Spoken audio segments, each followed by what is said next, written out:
माचिस की एक तीली से करें शत्रु का नाश। आज के वीडियो में यही आपको मैं बताने जा रही हूँ। मैं हूँ डॉक्टर उमाश्री और आपका बहुत स्वागत करती हूँ। माचिस की तीली आग भी लगा सकती है, लेकिन हम यहाँ पर आपको जो उपाय बता रहे हैं वो अहिंसात्मक उपाय है।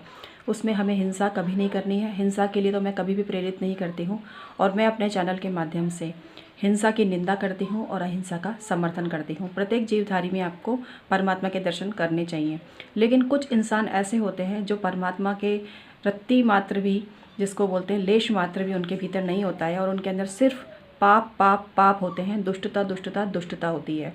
और ऐसे मनुष्यों के साथ अहिंसात्मक तरीके से, टोने टोटके के ज़रिए से हम बदला ले सकते हैं, लेकिन टोने टोटके भी अति आवश्यकता में प्रयोग करने चाहिए, क्योंकि बेवजह किसी का बुरा करने से वो आफत स्वयं आपके ऊपर आ सकती है। इस चीज़ को आपको समझना चाहिए।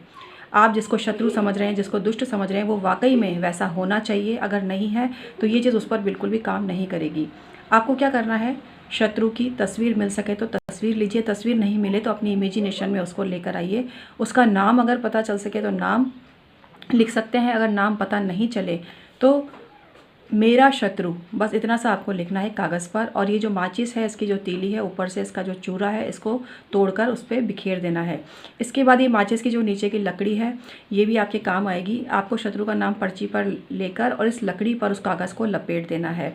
इसके बाद एक कागज़ और लेना है और उसको फोल्ड करना है। शत्रु का नाम आपको कोयले से लिखना है, इस चीज़ का ध्यान रखिए। शत्रु का नाम आपको कोयले से लिखना है, सफ़ेद कागज़ पर।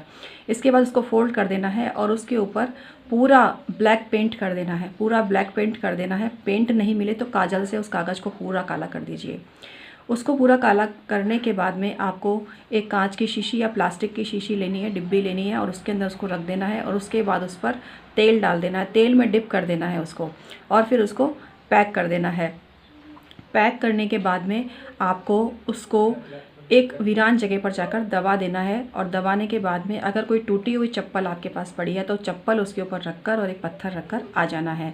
लेकिन एक चीज़ का फिर ध्यान रखना है, उस शत्रु को आप भूल चुके हो, उसका फिर नाम तक आपकी ज़ुबान पर नहीं आना चाहिए और वो शत्रु अब आपका शत्रु नहीं रहा। उसकी शत्रुता इस प्रक्रिया के साथ ही ख़त्म हो गई। आपको पॉजिटिविटी लानी है मन में और उस शत्रु के लिए भी प्यार भरा स्वभाव रखना है, उसके लिए कुछ भी आपको गलत नहीं सोचना है।